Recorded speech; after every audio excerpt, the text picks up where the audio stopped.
on vous remercie d'abord d'avoir accepté de faire un reportage avec nous. Notre première question concernant sur la crise politique au Burundi depuis l'an dernier. Notre première question s'agit de la situation au Burundi. Que pensez-vous sur la situation actuelle au Burundi, plus précisément sur la question politique, sachant qu'il est dit qu'il y avait des manifestations, mais ces manifestations ciblaient le régime concernant le troisième mandat de Pierre Nkurunziza. Voilà.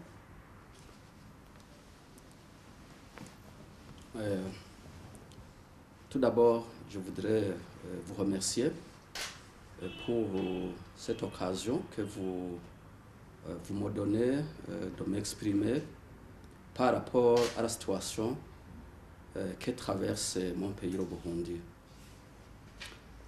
Vous avez parlé de la situation politique et j'aimerais vous souligner que à l'heure où on est aujourd'hui, la situation politique est normale. La situation politique évolue très positivement. Vous voudriez noter qu'on a eu des élections. On a déjà terminé les élections. Les élections, en commençant par les élections législatives et communales, en continuant par les élections présidentielles, collinaires. Toutes ces élections ont été passées avec succès. Aujourd'hui, on a les institutions qui fonctionnent à la normale. On a le Parlement qui est là, qui fonctionne. On a un gouvernement qui fonctionne, qui est là.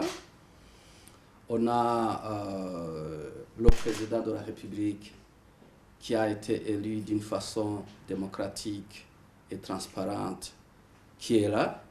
Donc, la situation politique au Burundi est vraiment satisfaisante.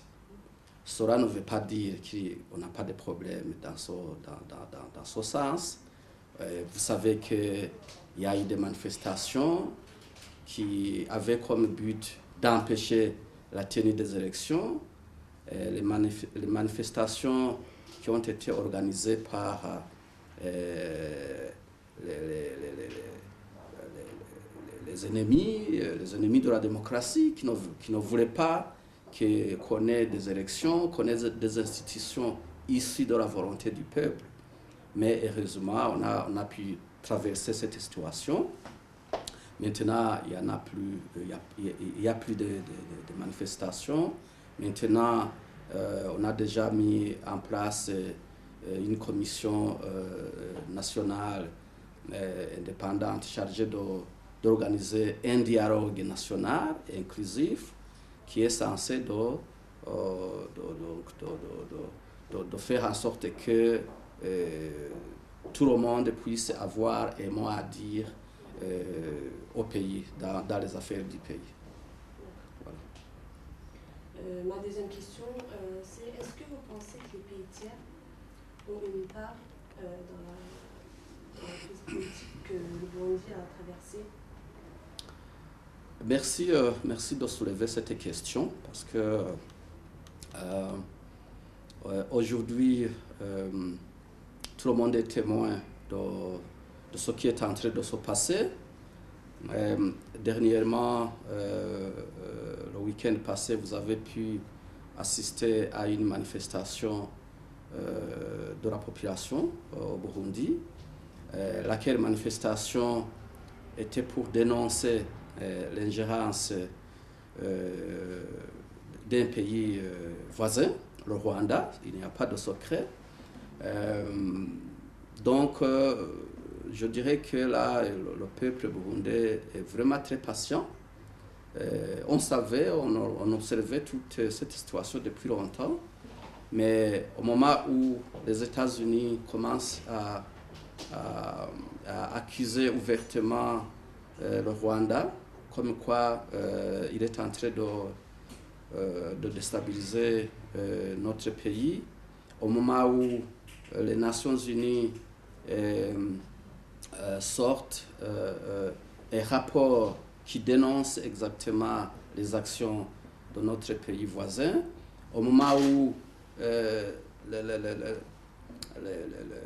les organisations internationales qui sont sur le terrain au Rwanda, à côté des réfugiés burundais, et commencent à crier haut et fort que le Rwanda est en train d'arroler les réfugiés, y compris même les mineurs, dans des groupes qui se préparent pour déstabiliser le Burundi, il n'y a plus de secret. Donc, évidemment, il y a des pays tiers. On peut s'imaginer qu'en dehors du Rwanda, il peut y avoir aussi d'autres.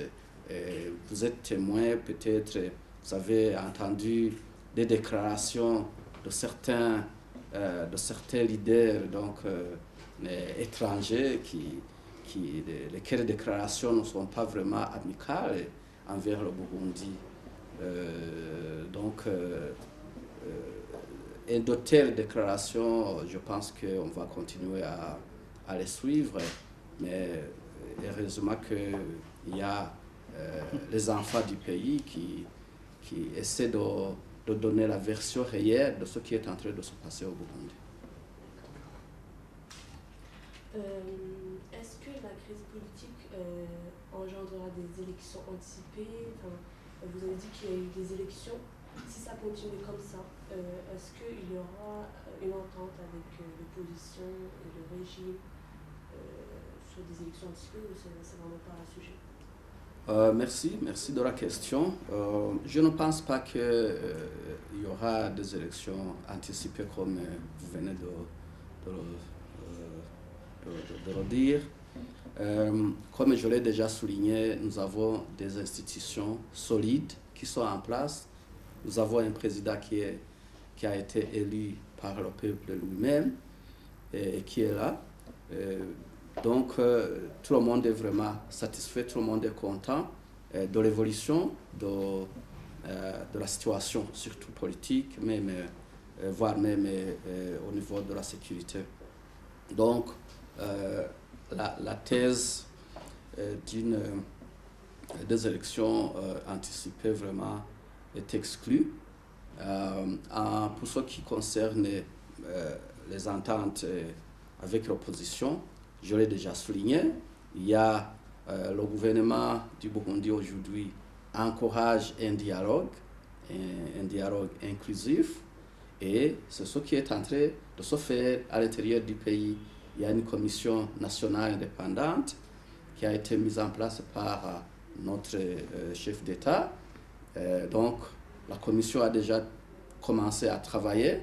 Maintenant, on est en train de dialoguer et vraiment le travail va très bien. Tout le monde est très encouragé, tout le monde y participe. Donc, cela est un signe éloquent que finalement le Burundi va trouver très bientôt une solution durable qui nous permettra d'avancer en termes de développement du pays. Que pensez-vous des relations entre la Turquie et la Burundi? Les relations entre la Turquie et le Burundi sont excellentes. Ça date de longtemps. Et vous devriez bien noter que la Turquie avait toujours un ambassadeur avec résidence à Kampala, en Ouganda, qui a en même temps représenté la Turquie au Burundi. Vous voudriez bien noter également que le Burundi a ouvert son ambassade en 2014, en juillet 2014. Cela pour dire que les relations diplomatiques, les relations en général entre nos deux pays sont vraiment très excellentes et continuent à s'améliorer au jour le jour. Alors, maintenant qu'on est ici, qu'on est présent ici en Turquie, nous continuons à travailler dans ce sens pour le renforcement de nos relations. Nous avons déjà conclu beaucoup d'accords de coopération, y compris la coopération dans le domaine économique, la coopération dans le domaine de l'enseignement, de l'éducation, la coopération dans le domaine dans les domaines clés en fait, même, voire même dans le domaine dans le domaine militaire, et ainsi de suite. Donc nous espérons vraiment que nous allons avancer très positivement. C'est vrai que le volume commercial vous vendez à Turquie maintenant 5 millions, 3 millions de dollars. Qu'est-ce que votre cible commerciale en Turquie et Burundi futur? J'espère que ce chiffre, s'il est vrai, j'espère qu'il va s'améliorer, beaucoup s'améliorer, parce que,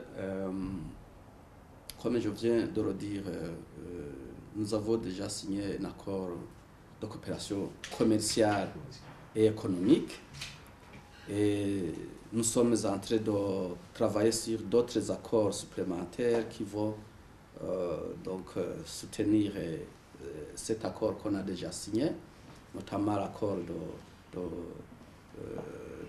protection des investissements, l'accord qui va faciliter les investisseurs qui vont venir au Burundi, donc protéger leurs intérêts, donc il va vraiment encourager les investissements dans nos pays. Aussi, il y aura les investisseurs burundais, les hommes d'affaires burundais. Maintenant, il y en a qui sont vraiment très intéressés par le marché turc, parce qu'il s'agit d'un marché vraiment très développé, très grand, qui pourrait vraiment bénéficier beaucoup à nos hommes d'affaires burundais. Nous sommes en train de travailler très fort avec la compagnie Turkish Airlines. Nous avons des promesses, des espoirs que Turkish Airlines va commencer à effectuer ses vols au Burundi au cours de cette année. Alors, cela va booster beaucoup, stimuler beaucoup des investissements, va faciliter nos hommes d'affaires à voyager, à venir explorer le marché turc. Les Turcs vont pouvoir aller très facilement au Burundi. Vous voyez qu'il y a quand même plusieurs chances que le volume des échanges commerciaux va beaucoup augmenter. Merci beaucoup. C'est moi qui vous remercie.